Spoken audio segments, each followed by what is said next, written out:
कई डिकेड्स तक American consumers ने सस्ते गुड्स का भरपूर आनंद लिया है, जिनमें से कई चाइना में बने हैं। सस्ते प्रोडक्ट्स के लिए इस अतृप्त हंगर ने चाइना के मैन्युफैक्चरिंग बूम को बढ़ावा दिया, इसकी इकोनॉमी को नई ऊंचाइयों पर पहुंचाया। चाइना वर्ल्ड का फैक्ट्री बन गया।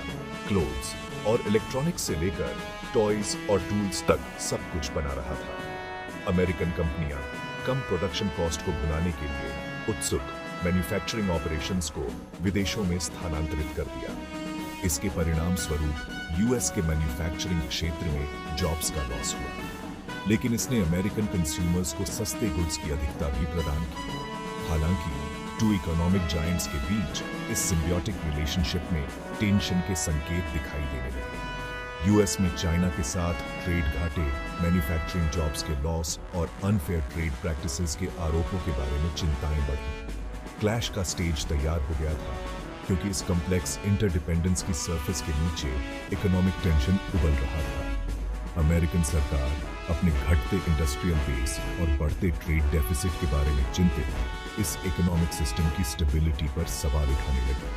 2010 के मध्य तक US China economic relationship tension से भरे हुए थे। अमेरिकन गवर्नमेंट ने चाइना पर करेंसी हेरफेर, इंटेलेक्चुअल प्रॉपर्टी थेफ्ट और अपने डोमेस्टिक इंडस्ट्रीज को अनफेयर सब्सिडीज देने का आरोप लगाया। बदले में चाइना ने यूएस पर प्रोटेक्शनिस्ट पॉलिसीज और उसके इकोनॉमिक राइज को सप्रेस की कोशिश करने का आरोप लगाया। वर्ल्ड ने सांस रोककर देखा, क्योंकि ये two economic giants face to face थे। उनके ऑपरेशन से ग्लोबल इकोनॉमी के लिए गंभीर कॉन्सिक्वेंसेस होने की संभावना थी। 2018 में ट्रंप एडमिनिस्ट्रेशन ने यूएस चाइना ट्रेड वॉर के रूप में जाना जाने वाला पहला शॉट दागा। यूएस ने बिलियंस डॉलर्स के चाइनीज गुड्स पर टैरिफ्स लगाया, जिसका टारगेट प्रोडक्ट्स की एक विस्तृत चेन थी। एडमिनिस्ट्रेशन ने तर्क दिया कि अमेरिकन जॉब्स और बिजनेसेस को अनफेयर कंपटीशन से बचाने के लिए ये टैरिफ्स आवश्यक थे। हालांकि चाइना ने इन एक्शंस को अपनी इकोनॉमिक सॉवरेंटी पर अटैक के रूप में देखा और उसी तरह से रिस्पॉन्ड दिया। चाइना ने अपने स्वयं के टैरिफ्स के साथ रिटेलिएटरी एक्शन की। अमेरिकन एग्रीकल्चरल उत्पादों, ऑटोमोबाइल्स और अन्य प्रमुख एक्सपोर्ट्स को लक्षित किया। टैरिफ्स का tit for tat escalation months तक जारी रही, जिससे ग्लोबल मार्केट्स में अनसर्टेनिटी और डिसरप्शन पैदा हुआ। पैसिफिक के दोनों किनारों के बिजनेसेस ने दर्द महसूस किया, क्योंकि आयातित गुड्स की कॉस्ट में एस्केलेशन हुई और महत्वपूर्ण मार्केट्स तक एक्सेस रिस्ट्रिक्टेड थी। ट्रेड वॉर पूरी तरह से शुरू हो गया था और इसके लहर रिपल यूएस और चाइना की बॉर्डर्स से बहुत दूर महसूस किए गए थे। जैसे जैसे ट्रेड वॉर आगे बढ़ता गया, दोनों पक्षों ने अपनी एड़ी जमीन में गाड़ दी। यूएस ने मांग की कि चाइना अपनी इकोनॉमी में महत्वपूर्ण स्ट्रक्चरल चेंजेस करे, जिसमें उसकी इंडस्ट्रियल सब्सिडीज को कम करना, इंटेलेक्चुअल प्रॉपर्टी राइट्स की रक्षा करना और अमेरिकन कंपनीज के लिए अपने मार्केट्स खोलना शामिल है। हालांकि चाइना ने अमेरिकन प्रेशर के आगे झुकने से इनकार कर दिया, यह तर्क देते हुए कि उसे अपने स्वयं के इकोनॉमिक डेवलपमेंट मॉडल को आगे बढ़ाने का अधिकार है। स्टेलमेट बना रहा, जिसमें कोई भी साइड महत्वपूर्ण कंसेशंस देने को तैयार नहीं था। अमेरिका चीन ट्रेड वॉर ने ग्लोबल इकोनॉमी में सदमे की लहरें भेज दी। सप्लाई चेन्स, जिन्हें डिकेड्स से केयरफुली बनाया गया था, डिसरप्टेड हो गईं, क्योंकि बिजनेसेस ने नए टैरिफ्स और ट्रेड बैरियर्स को समायोजित करने के लिए हाथापाई की। कंपनीज को अपनी सोर्सिंग स्ट्रेटजीज पर पुनर्विचार करने, अपने प्रोडक्शन में डाइवर्सिफाई लाने और वैकल्पिक सप्लायर्स को खोजने के लिए मजबूर होना पड़ा। अतिरिक्त कॉस्ट और तार्किक कॉम्प्लेक्सिटीज पूरी ग्लोबल इकोनॉमी में फैल गईं, जिससे सभी आकार के बिजनेसेस अफेक्टेड हुए। बढ़ते ट्रेड टेंशन पर फाइनेंशियल मार्केट्स ने भी एंजाइटी के साथ प्रतिक्रिया व्यक्त की। स्टॉक की प्राइसेस में बेतहाशा फ्लक्चुएशंस आया, क्योंकि इन्वेस्टर्स ने कॉर्पोरेट अर्निंग्स और ग्लोबल इकोनॉमिक डेवलपमेंट पर ट्रेड वॉर के रिपल का आकलन करने की कोशिश की।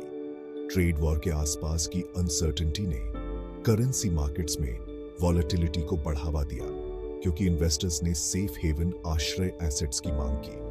बिजनेसेस ने इन्वेस्टमेंट और हायरिंग के डिसीजंस में देरी की, क्योंकि वे यूएस चाइना ट्रेड रिलेशंस के फ्यूचर पर स्पष्टता की प्रतीक्षा कर रहे थे। ट्रेड वॉर के अन्य कंट्रीज के लिए भी अनपेक्षित कॉन्सिक्वेंसेस थे। जैसे ही यूएस और चाइना अंदर की ओर मुड़े, अन्य कंट्रीज ने वॉइड को भरने की कोशिश की। कुछ कंट्रीज को ट्रेड डाइवर्जन से एडवांटेज हुआ, क्योंकि बिजनेसेस ने गुड्स और मटेरियल्स के लिए वैकल्पिक सोर्सेज की मांग की। हालांकि अन्य लोगों ने खुद को क्रॉसफायर में फंसा हुआ पाया क्योंकि उनकी इकोनॉमीज ग्लोबल ट्रेड और इन्वेस्टमेंट में स्लो डाउन से नकारात्मक रूप से अफेक्टेड हुई थी। खंड 4, इकोनॉमिक सिद्धांत, शिफ्ट्स को समझना।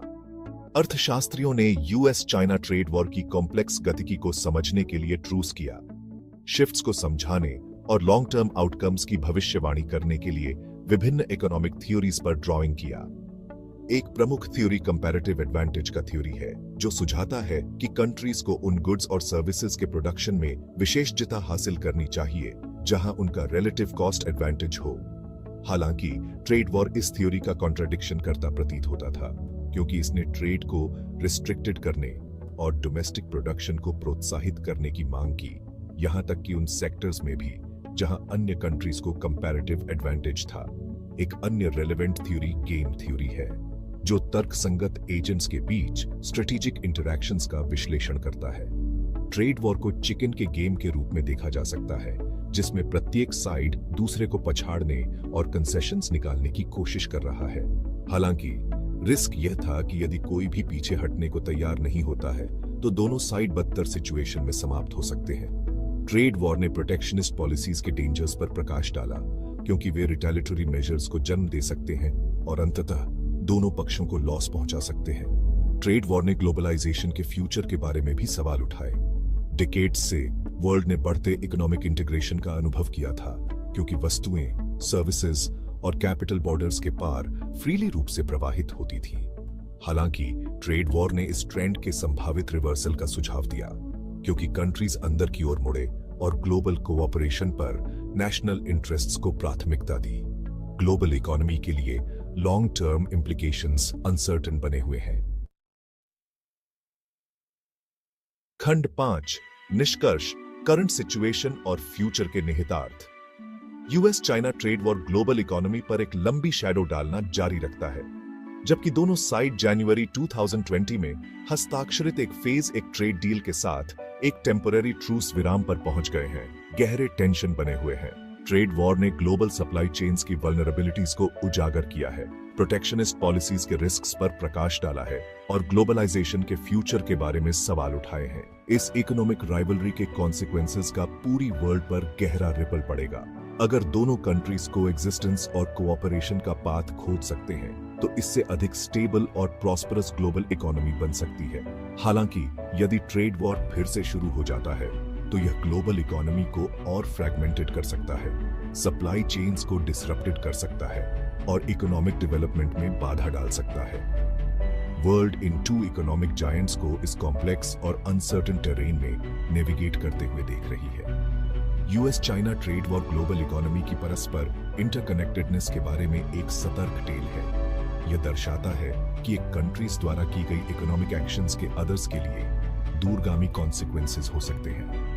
ट्रेड वॉर इंटरनेशनल कोऑपरेशन के महत्व और ग्लोबल ट्रेड के लिए एक रूल्स बेस्ड सिस्टम की आवश्यकता को भी रेखांकित करता है। जैसे जैसे वर्ल्ड 21st सेंचुरी की चैलेंजेस से जूझ रही है, अधिक स्टेबल और प्रॉस्परस फ्यूचर की ओर एक पाथ खोजने के लिए क्लैश नहीं, बल्कि कोऑपरेशन की आवश्यकता होगी।